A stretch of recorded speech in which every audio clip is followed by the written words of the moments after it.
Hello and welcome to Mythical Meeples. Today I'll be looking at the Bards subclass, the College of Tactics, from Tome of Heroes by Kobold Press. For those of you who don't know, Tome of Heroes is a supplement for D&D 5th edition containing over 70 new subclasses, more than 20 new races and subraces, over 50 new spells, and a collection of backgrounds, equipment, weapons, magic items, and more. Don't forget that if you like this video, please like, comment and subscribe. This all helps me get seen and grow, which means that I can produce more content for you. On with the review, let's have a look at the College of Tactics. So bards from the College of Tactics are those bards that are calculating strategists. They research historical battles for famous tricks, or travel from battlefield to war zones to learn from veterans of those engagements. So the features they get all reflect this. So at level 3, they gain 2 features. The first of these is Combat Tactician, where they gain proficiency with medium armor, shields, and 1 martial weapon. They can also use Bardic Inspiration a number of times equal to their Charisma modifier plus their proficiency bonus instead of just Charisma. So this is fairly standard for combat bards. In fact, if we look at the Valorous and Swords colleges, where you get proficiency with medium armor, shields, and the martial weapon. The extra bardic inspiration as well is great. It allows you to be a lot more liberal with its use, especially when you gain the font of inspiration feature. I often find myself using up my bardic inspiration very quickly, and this gives you a lot more flexibility with it. The second feature you get at level 3 is you can use your bonus action to command up to 3 willing allies who can see or hear you to use their reaction to move. They move up to half their speed and don't provoke opportunity attacks. You can use this feature a number of times equal to your proficiency bonus, regaining all expended uses when you finish a long rest. So this functions a bit like a Misty Step, but for other players. It's best used when players are surrounded, being swarmed by enemies, or if you need to move your allies out of the way to hit the enemy with an AoE spell, or for one of your allies to do so. I've often had times where I've not cast spells because allies would have been caught out, and while I can't see this being useful in every fight, it's handy to have the option to do so. So at level 6, we see the next feature for the College of Tactics. So this is called Song Strategy, and it allows creatures with a bardic inspiration from you to do a whole host of different actions or strategies. So there are 6 that they can do, all based on what action they take during their turn. So the first is Bait and Bleed. So if the creature takes the dodge action, they can make 1 melee attack against a creature that's in 5 feet, adding the number rolled on the inspiration dice to the attack roll. So this is really useful if you only have a single melee attack, such as a rogue cleric, but need to take the dodge action to avoid being hit, because it means you're not forfeiting those attacks, such as the fighter's extra attack or paladin's extra attack. The second strategy is counter-offensive. So if you take damage from a creature, you can use your reaction to make an attack roll at the creature, adding the number rolled on the Bardic Inspiration dice to the attack roll. So this can be used with melee or normal range of ranged weapons. So it's useful regardless of your role, whether you're combat, want to be in the front line, or if you're at the back shooting.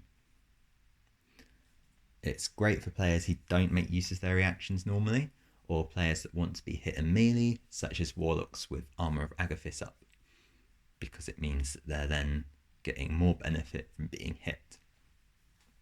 The third strategy is Distraction. So when you take the disengage action, you can take the disengage action as a bonus action, increasing your speed by 5 feet times the number rolled.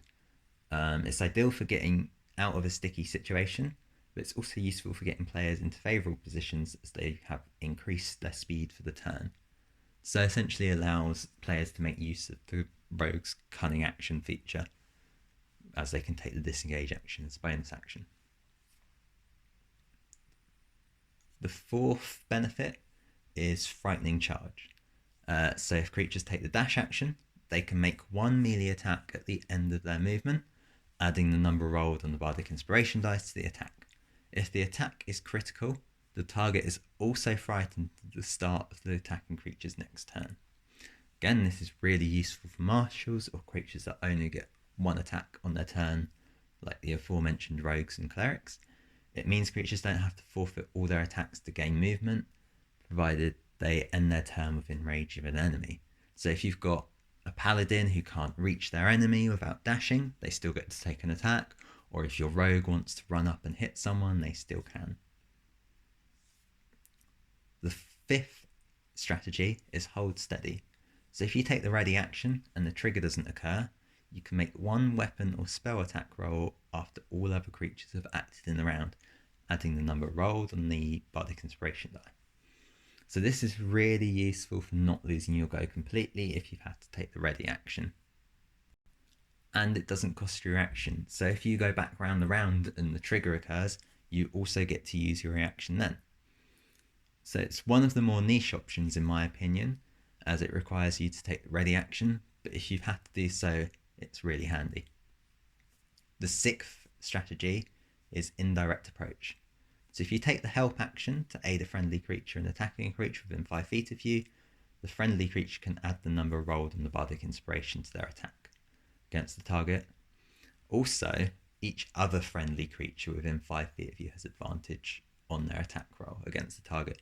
So use your help action, and instead of just giving one creature advantage on the attack roll, you manage to give everyone advantage on their attack roll, provided they attack that one creature. So, like Hold Steady, this feels more niche than some of the other options. Indirect approach gives players attacking the creature near you advantage, but you need to have a party geared for getting in close, so you want lots of fighters and marshals that want to attack.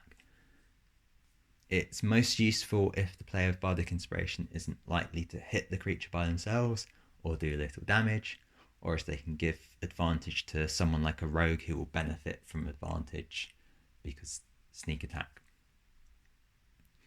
Overall, these strategies are really versatile, but they could slow down combat as it provides players with significantly more options.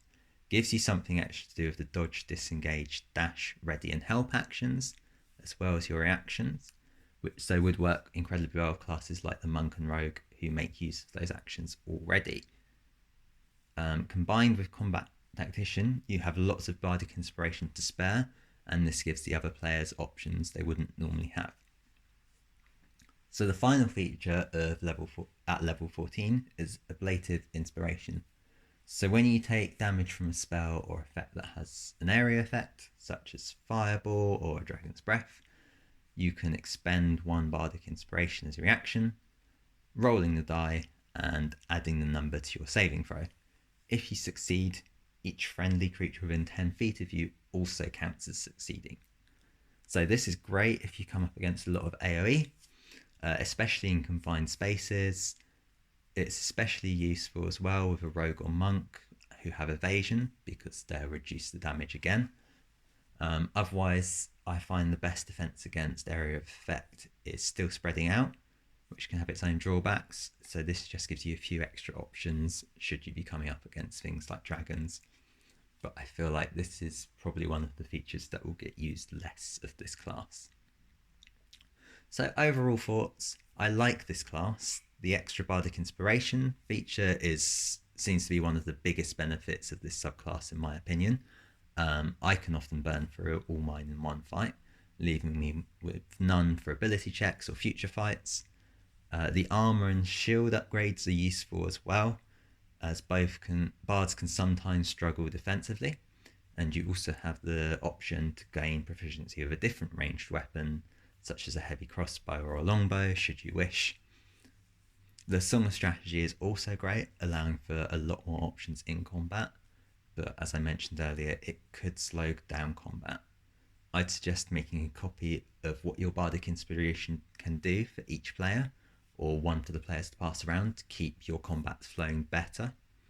But overall, I really like this class. I especially like the fact that you gain a lot more Bardic Inspiration from it, and you can just use it as much as you like.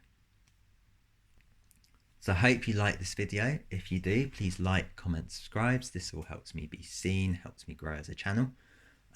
If you want to support me as well, you can become a member of Mythical Meeples, or you can support me on Patreon. I'll put links below for you to follow. And thank you again for watching. I hope you enjoyed this video. See you in the next one.